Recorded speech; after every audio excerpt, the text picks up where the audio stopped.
L'acte unique qui efface tous tes péchés, même les plus grands. Assalamu alaikum wa rahmatullahi wa barakatuh, chers frères et sœurs en islam. Dans cette vidéo, nous allons découvrir ensemble l'acte unique, simple mais puissant, qui efface tous nos péchés, même les plus grands. Un acte qui peut transformer nos vies et purifier nos âmes, quel que soit notre passé. Si tu cherches à alléger ton cœur et à rapprocher ton âme d'Allah, tu es au bon endroit. Avant de plonger dans cette révélation spirituelle, n'oublie pas de t'abonner à notre chaîne, de liker cette vidéo si tu trouves son message utile et de partager tes pensées dans les commentaires. Tes retours sont précieux et permettent de faire grandir cette communauté spirituelle. Ensemble, nous pouvons apprendre et grandir dans notre foi. Que cette vidéo t'apporte la paix intérieure et te guide vers des actes qui renforceront ta relation avec Allah. Accroche, et si je te disais qu'il existe un acte, un seul, capable de laver tous tes péchés, même les plus graves. Un acte si puissant qu'il efface les erreurs passées, quelle que soit leur ampleur, et redonne à ton âme sa pureté originelle. Ce n'est pas un rêve, mais une réalité spirituelle à laquelle tu as accès. Contexte, dans toutes les grandes religions du monde, le péché est vu comme un fardeau lourd à porter, une blessure de l'âme qui se ressent dans la conscience et les relations humaines. En islam, le péché est souvent perçu comme une distance entre l'homme et Allah, un voile sur le cœur. Dans le christianisme, le péché sépare l'homme de Dieu, et seule la rédemption par la foi en Jésus-Christ peut restaurer cette connexion. Dans le bouddhisme, le péché est vu comme une conséquence de l'ignorance qui engendre la souffrance et le karma négatif.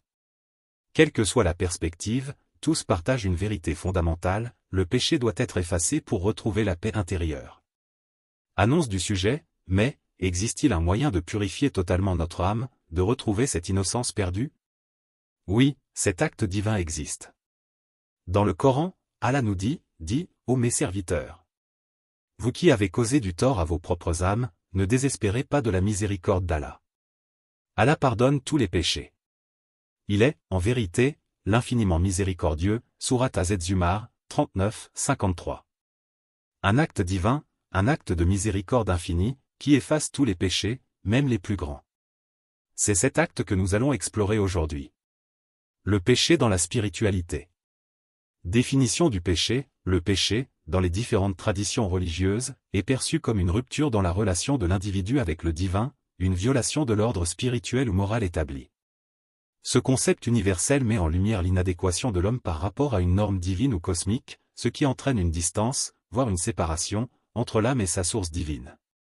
Dans chaque religion, cette rupture se manifeste différemment, mais l'idée de purification et de rédemption reste centrale. Islam. Dans l'islam, le péché est classé en deux catégories, les péchés majeurs, kabaïr, et les péchés mineurs, saghir.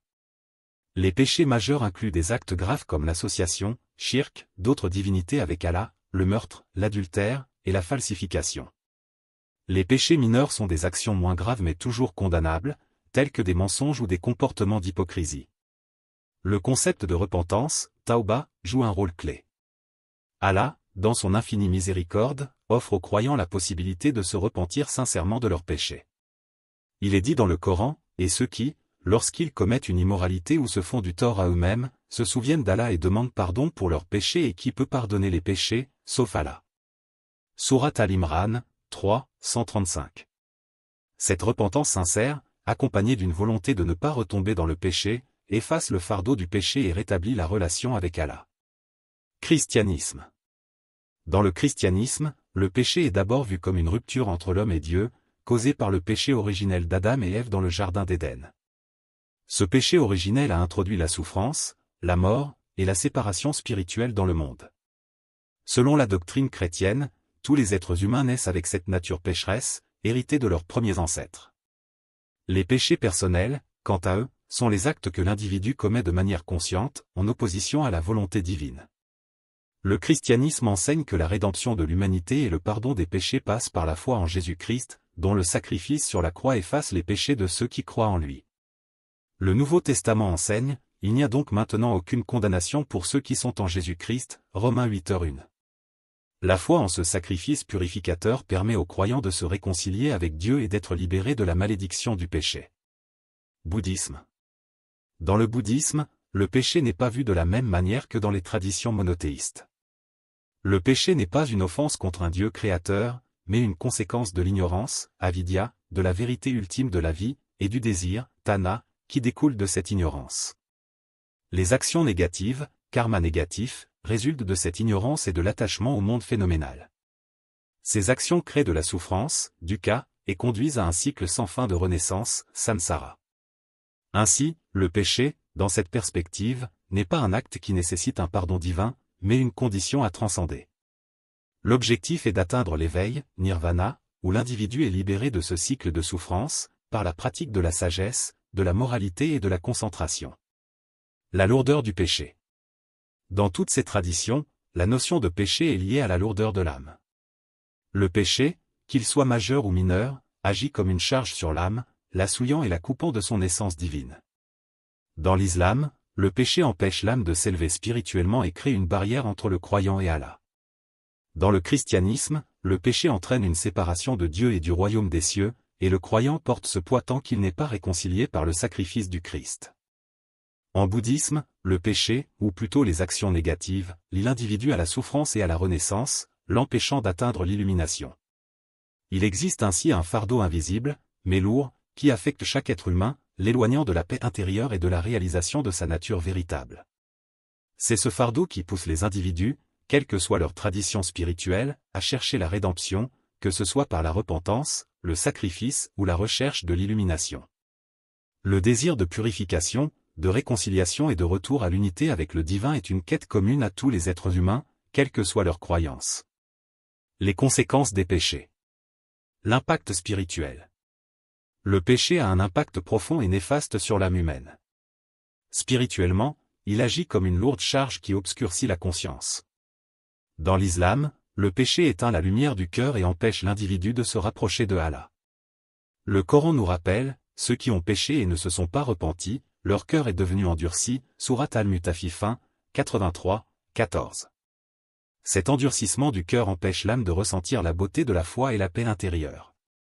Le péché provoque aussi un voile entre le croyant et son Seigneur, empêchant la communication directe avec Dieu, les prières devenant moins sincères, moins concentrées. Dans le christianisme, le péché a également des conséquences spirituelles graves, puisqu'il crée une séparation entre l'homme et Dieu. Cette séparation conduit à la culpabilité et au sentiment de l'absence de la grâce divine.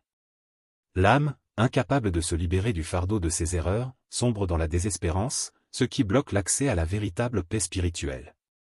Jésus a dit, « Heureux ceux qui ont le cœur pur, car ils verront Dieu » Matthieu 5h8. Le péché empêche cette pureté, rendant l'âme floue et éloignée de l'expérience directe de Dieu. En bouddhisme, bien que la notion de péché soit différente, les conséquences sont tout aussi graves.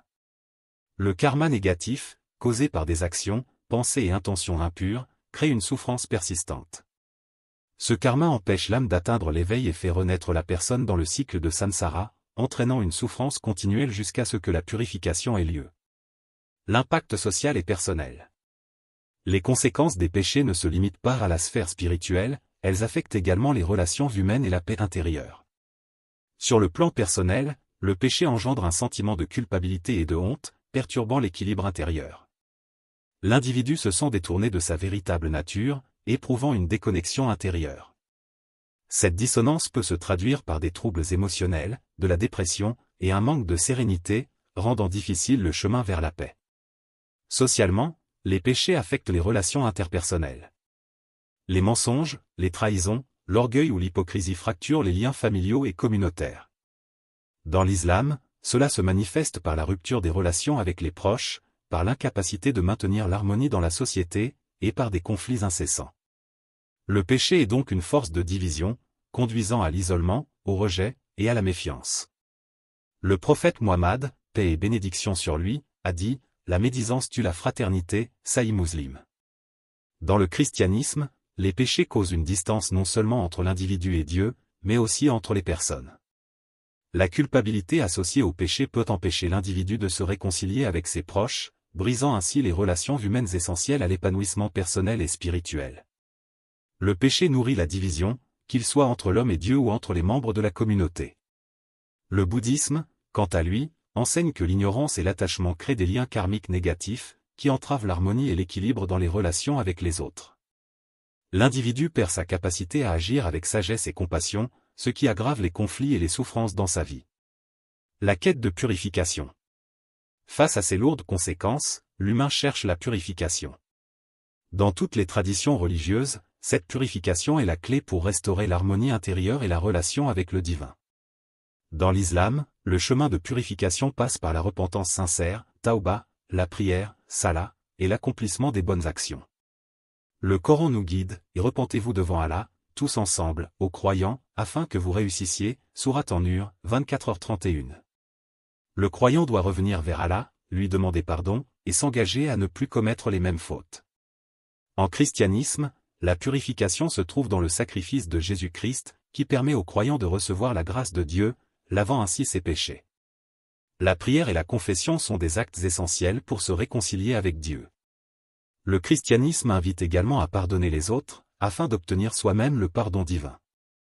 Dans le bouddhisme, la purification est un processus intérieur, lié à la pratique du dharma, les enseignements du Bouddha, la méditation, et l'éveil. L'individu doit purifier son esprit des impuretés comme l'avidité, la haine, et l'illusion, pour se libérer du cycle de la souffrance et atteindre l'illumination. Les rituels bouddhistes, comme les offrandes et la méditation sur les 4 nobles vérités, sont des moyens de purification spirituelle. Ainsi, quelle que soit la tradition, la quête de purification est une démarche essentielle, un acte de retour vers la lumière divine, de réconciliation avec soi-même et avec les autres. L'acte divin qui efface les péchés. Définition de l'acte. Au cœur de chaque tradition religieuse, un acte divin incarne le pouvoir absolu de purification, capable d'effacer tous les péchés, aussi grands ou petits soient-ils. Cet acte transcende la simple rédemption par les œuvres humaines, il touche à l'essence même de la miséricorde divine, offrant une voie d'aspiration spirituelle. Cet acte est un appel à la transformation intérieure, un moyen d'éliminer les traces du péché pour restaurer une relation pure et directe avec le divin. Bien que chaque religion le décrive sous un angle unique, cet acte central est le pilier de la réconciliation spirituelle dans les croyances. Peut-être votre Seigneur effacera-t-il vos mauvaises actions et vous introduira-t-il dans des jardins sous lesquels coulent les ruisseaux, sourate At-Tahrim, 66, 8. Cette sincérité, ou ikhlas, n'est pas seulement un acte extérieur, mais un profond engagement intérieur à revenir sincèrement vers Allah, avec la ferme intention de ne pas retomber dans les mêmes erreurs. Un repentir sincère ne consiste pas simplement à prononcer des mots, il implique un regret profond pour les actes passés et une volonté d'apporter un véritable changement. Dans le christianisme, la sincérité est aussi primordiale. Jésus, dans le Sermon sur la montagne, enseigne « Heureux ceux qui ont le cœur pur, car ils verront Dieu » Matthieu 5h8. Ainsi, la véritable repentance chrétienne repose sur la foi sincère en le sacrifice de Jésus-Christ et sur l'acceptation de son œuvre rédemptrice. Islam, la sincérité, ikhlas, et l'intention pure. Dans l'islam, la sincérité dans la repentance, tawba, est essentielle. Le prophète Muhammad, paix et bénédiction sur lui, a dit « Celui qui se repent sincèrement d'un péché est comme celui qui n'a jamais péché. » Sahih al-Bukhari. Cela signifie que la sincérité de l'intention est une condition indispensable pour que la repentance soit acceptée. L'ikhlas, ou sincérité pure, est un principe fondamental dans la foi islamique. Cela implique que l'individu se tourne exclusivement vers Allah, sans aucune intention secondaire, en évitant l'hypocrisie ou la quête de reconnaissance extérieure. Cette sincérité se reflète dans le cœur, dans la façon dont on regrette ses péchés et dans l'engagement ferme à changer.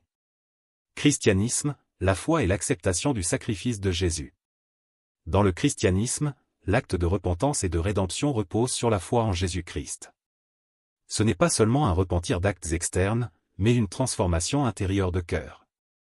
Jésus-Christ, par son sacrifice sur la croix, offre la possibilité de réconciliation avec Dieu. L'acceptation sincère de ce sacrifice est essentielle pour que l'acte de repentance soit valide. Saint Paul explique dans l'Épître aux Romains, « Si tu confesses de ta bouche le Seigneur Jésus, et si tu crois dans ton cœur que Dieu l'a ressuscité des morts, tu seras sauvé. » Romains 10h9. Cela montre que la foi en Jésus, la croyance sincère en son sacrifice, et le repentir sincère sont les clés de la rédemption chrétienne. La sincérité de la foi, combinée à l'acceptation du sacrifice, permet aux croyants de recevoir le pardon divin. L'intention et l'engagement à changer, comment l'acte doit être accompagné d'une volonté ferme de changer de vie. La véritable repentance, dans chaque tradition, ne se limite pas à une simple demande de pardon, elle doit être accompagnée d'une ferme intention de changer. Cela nécessite un engagement concret à ne plus répéter les mêmes péchés et à vivre une vie différente. Dans l'islam, cela implique de faire un vœu sincère de ne pas revenir à des comportements fautifs. L'âme doit être tournée vers le bien, et toute tentative de péché futur doit être combattue par une volonté forte de suivre le droit chemin. En christianisme, cet engagement à changer de vie est exprimé par la transformation intérieure par le Saint-Esprit. Le croyant, après s'être repenti, doit se convertir et vivre selon les principes enseignés par Jésus. Ce processus de sanctification est essentiel pour que la rédemption soit totale et durable. Il ne suffit pas de demander pardon, il faut aussi vivre une vie qui reflète la transformation opérée par la grâce divine. Dans le bouddhisme, la repentance se manifeste par un engagement à changer, à renoncer à la souffrance, à se libérer du cycle des désirs et de l'attachement. Ce changement ne repose pas sur une simple demande de pardon, mais sur une prise de conscience profonde des causes de la souffrance et un engagement sincère à les surmonter. Le Bouddha enseigne que la voie vers la libération spirituelle est un chemin continu de transformation intérieure, basé sur la discipline et la sagesse. Les conditions spirituelles, le cœur pur, l'humilité, et l'abandon complet entre les mains de Dieu. La purification du cœur est indispensable pour que l'acte de repentance soit véritablement valide. Que ce soit dans l'islam, le christianisme ou le bouddhisme, un cœur pur est une condition préalable à l'acceptation de la rédemption divine. Dans l'islam, la pureté du cœur est soulignée dans le Coran, ceux qui croient et dont les cœurs se tranquillisent au souvenir d'Allah, car seul au souvenir d'Allah, les cœurs se tranquillisent, Sourate Ar-Ra'd, 13h28. L'humilité est également une qualité essentielle. L'individu doit se reconnaître pécheur, humble devant Dieu, et totalement dépendant de sa miséricorde. Dans le christianisme, l'humilité est une condition d'acceptation de la grâce.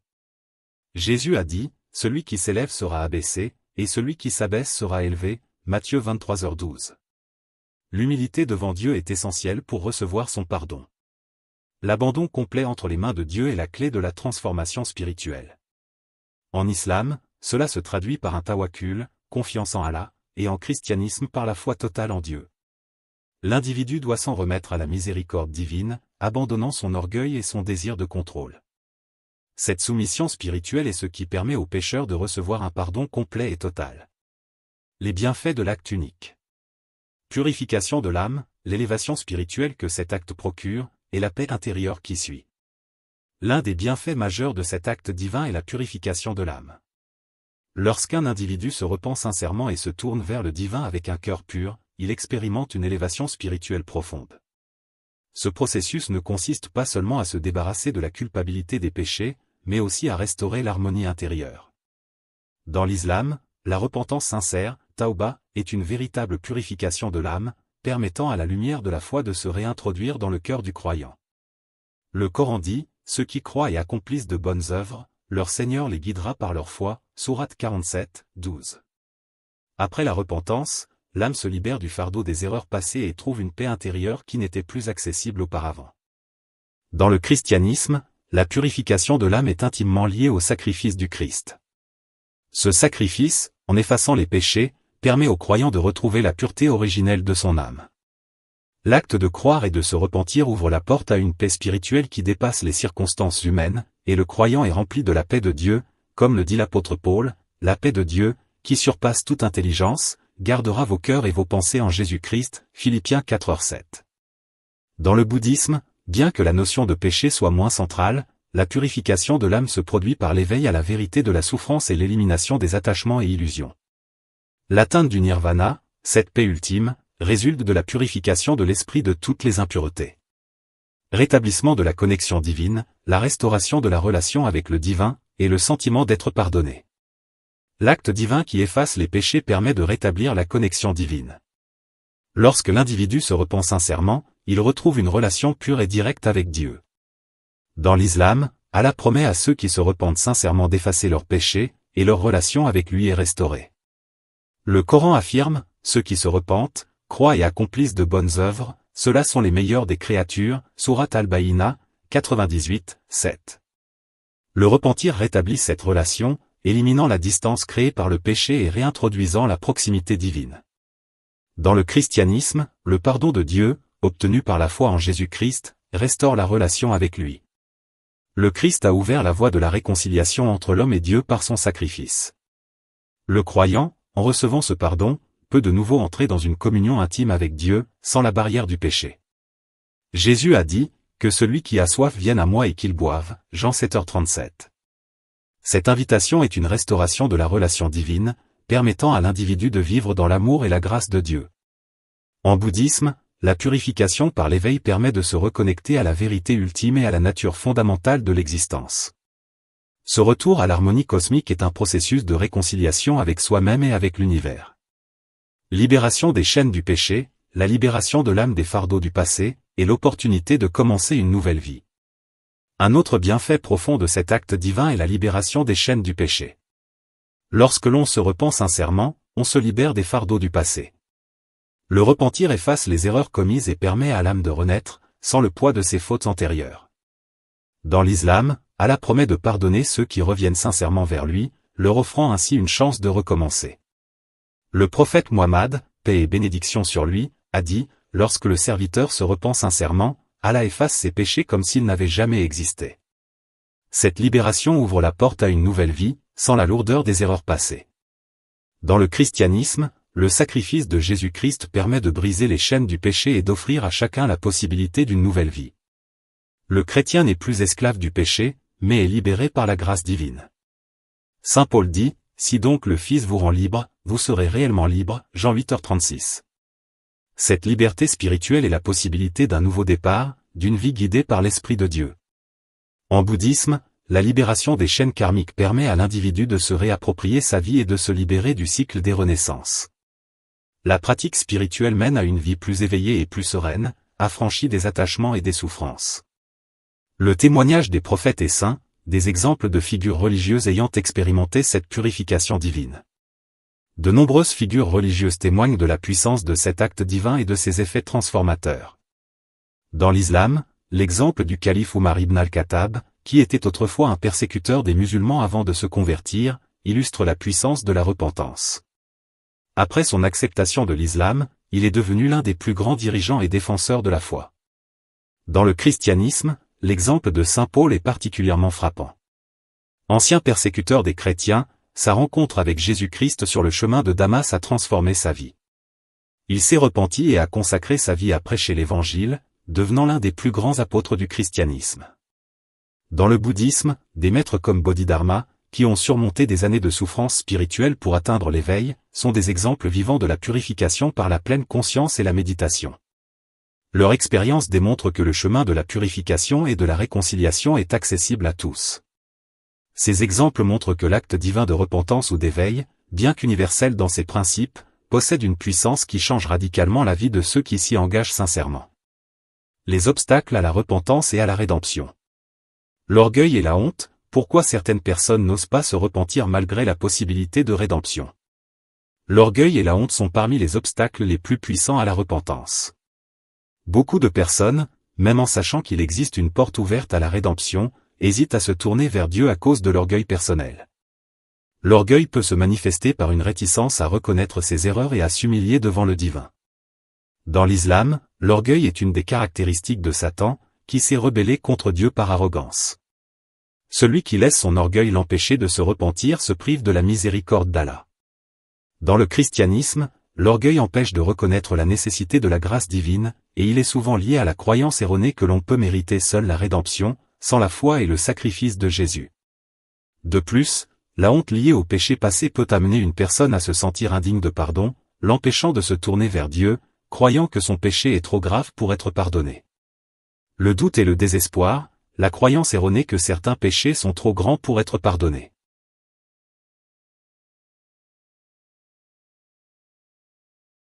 Un autre obstacle majeur à la repentance est le doute et le désespoir. Beaucoup de personnes tombent dans l'illusion que leurs péchés sont si graves qu'ils ne pourront jamais être pardonnés. Ce sentiment de désespoir spirituel est parfois exacerbé par des expériences de vie difficiles ou des péchés perçus comme impardonnables. Le Coran nous rappelle que la miséricorde d'Allah est infinie, et que tout péché, aussi grave soit-il, peut être effacé par une repentance sincère. Le prophète Muhammad, paix et bénédiction sur lui, a dit, « Allah est plus miséricordieux envers ses serviteurs que la mère envers son enfant. » En christianisme, le doute sur la possibilité du pardon existe aussi, mais la promesse de la grâce divine reste claire. Si nous confessons nos péchés, il est fidèle et juste pour nous pardonner. 1 Jean 1h9. Le doute quant à la possibilité de rédemption bloque la voie de la guérison spirituelle, empêchant ainsi les individus de recevoir la paix intérieure et la réconciliation avec le divin. L'ignorance spirituelle, le manque de compréhension de la miséricorde divine et de l'accès à la rédemption. L'ignorance spirituelle est l'un des obstacles les plus insidieux à la repentance. Beaucoup de personnes ignorent l'étendue de la miséricorde divine et ne savent pas qu'elles peuvent se tourner vers Dieu pour chercher le pardon. Cette ignorance peut être le résultat de croyances erronées, d'une mauvaise compréhension des enseignements religieux ou d'un manque d'éducation spirituelle. Dans l'islam, il est essentiel de comprendre que Allah, dans sa miséricorde infinie, est toujours prêt à accueillir les repentants, peu importe la gravité de leurs péchés. Le Coran nous dit, « Et repentez-vous tous devant Allah, aux croyants, afin que vous réussissiez » Sourate An-Nur, 24h31. Cette ignorance empêche de voir la miséricorde qui est à portée de main. Dans le christianisme, beaucoup ignorent que le sacrifice de Jésus-Christ est une grâce offerte à tous, sans exception. Jésus lui-même a dit, « Venez à moi, vous tous qui êtes fatigués et chargés, et je vous donnerai du repos » Matthieu 11h28. L'ignorance spirituelle engendre des barrières internes qui empêchent de s'approcher de Dieu et d'accepter son pardon. La connaissance de la miséricorde divine, quant à elle, offre la liberté de la repentance et la chance d'une transformation intérieure. Témoignages et histoires inspirantes. Récits de rédemption, des histoires authentiques de personnes ayant changé de vie après avoir expérimenté l'acte de purification. Des histoires de rédemption authentiques montrent la transformation radicale qu'un acte de repentance sincère peut apporter à la vie d'un individu. Par exemple, l'histoire de Malcolm X, l'un des leaders afro-américains les plus célèbres du XXe siècle, illustre puissamment le pouvoir de la repentance. Ancien criminel et membre de groupes extrémistes, Malcolm X a connu une transformation spirituelle profonde après sa conversion à l'islam lors de son pèlerinage à la Mecque. Cette expérience a marqué le début d'un véritable repentir et d'une réconciliation intérieure, et il a consacré le reste de sa vie à la lutte pour les droits civiques et l'unité des peuples. Son changement de vie a été une quête sincère pour la purification de son âme, et il a trouvé la paix en revenant à une foi authentique. Un autre exemple est celui de Imam al-Ghazali, l'un des plus grands penseurs et théologiens islamiques. Bien qu'il ait été un érudit respecté, il a traversé une période de crise spirituelle et de doute. Après avoir connu un désespoir profond, il s'est tourné vers Allah, cherchant la vérité et la purification de son âme. Son acte de repentance et de retour sincère à la fois l'a conduit à une profonde élévation spirituelle, et il a produit certaines des œuvres les plus influentes en islam, témoignant du pouvoir de la rédemption spirituelle. Exemples religieux et historiques, des figures connues qui ont obtenu le pardon divin à travers un acte de repentance ou de dévotion. Des figures historiques et religieuses témoignent de la force de la repentance dans la transformation des vies. Saint Paul, auparavant Saul de Tarse, est un exemple de transformation radicale après un acte de repentance. En tant que persécuteur des chrétiens, il a été frappé par une vision divine sur le chemin de Damas, après quoi il s'est converti au christianisme. Il a écrit, « Je ne suis plus digne d'être appelé apôtre, car j'ai persécuté l'Église de Dieu. Mais par la grâce de Dieu, je suis ce que je suis » 1 Corinthiens 15, 9-10. Cet acte de repentance a effacé son passé et l'a transformé en l'un des apôtres les plus influents du christianisme. Dans l'islam, le calife Omar ibn al-Khattab est un exemple emblématique de rédemption. Avant sa conversion à l'islam, il persécutait les musulmans et était un opposant acharné à la nouvelle foi. Cependant, après avoir entendu un verset du Coran, il a connu une profonde conversion spirituelle. Il s'est repenti de ses actions et a immédiatement adopté l'islam. Sa transformation a été si radicale qu'il est devenu l'un des plus grands leaders et réformateurs de l'histoire islamique. Ces exemples montrent que la repentance authentique, qu'elle soit publique ou privée, conduit non seulement à l'effacement des péchés, mais aussi à un changement profond dans la vie de ceux qui s'y soumettent. Ils montrent comment un acte de dévotion sincère peut être une véritable renaissance spirituelle, offrant la paix intérieure et la réconciliation avec le divin. Appel à la repentance. Chers spectateurs, il est temps de réfléchir sur vos propres actions, sur les péchés que vous portez peut-être en silence. Sachez qu'il n'y a pas de péché trop grand pour être effacé, aucun fardeau trop lourd pour être déposé. Peu importe où vous vous trouvez dans votre vie spirituelle, il existe une porte ouverte à ceux qui cherchent sincèrement à revenir vers Dieu. La repentance n'est pas seulement un acte de parole, mais une démarche intérieure, un engagement ferme à changer et à purifier l'âme. N'attendez pas demain pour prendre ce premier pas vers le pardon. Aujourd'hui est le jour du début de votre transformation. Message d'espoir. La miséricorde divine est infinie. Aucun péché n'est au-dessus de la grâce d'Allah, de la grâce de Dieu ou de la sagesse du Bouddha. Chaque tradition nous enseigne que Dieu, dans sa grande miséricorde, est toujours prêt à pardonner. Il n'y a pas de péché trop grand ou trop ancien que sa miséricorde ne puisse effacer. Quel que soit votre passé, vous avez le droit d'espérer, de chercher et de recevoir le pardon. Ce n'est jamais trop tard pour se tourner vers lui. La voie du pardon est toujours accessible, ouverte à ceux qui ont le cœur pur et l'âme prête à changer. Clôture émotionnelle. Je vous invite, maintenant, à prendre un moment de silence. Fermez les yeux et laissez la paix de la repentance pénétrer votre cœur. Méditez sur les bénédictions du pardon divin. Sachez qu'il suffit d'un acte sincère pour retrouver la lumière. Le pardon est à portée de main pour quiconque se tourne sincèrement vers le divin. Laissez ce moment être le commencement d'une nouvelle vie, une vie purifiée, réconciliée avec soi-même et avec le divin. Le chemin vers la purification commence maintenant. Nous arrivons à la fin de cette vidéo, et avant de nous séparer, prenons un moment pour invoquer Allah, notre Créateur et notre Guide. Ô Allah, nous te remercions pour chaque bénédiction que tu nous accordes, et nous te demandons pardon pour nos péchés, grands ou petits. Accorde-nous ta miséricorde et purifie nos cœurs. Guide-nous sur le droit chemin et donne-nous la force de nous repentir sincèrement chaque jour. Éclaire nos vies de ta lumière, et fais de nous des serviteurs reconnaissants et pieux. Ô Allah, protège-nous des mauvaises actions et des mauvaises compagnies, et fais de nous des exemples de bonté et de foi. Amin. Que la paix, la bénédiction et la miséricorde d'Allah soient avec vous. N'oubliez pas de vous abonner, de liker et de laisser vos commentaires. Que cette vidéo soit une source de lumière dans vos vies, et qu'Allah vous accorde la guidance et la sagesse dans tout ce que vous entreprenez.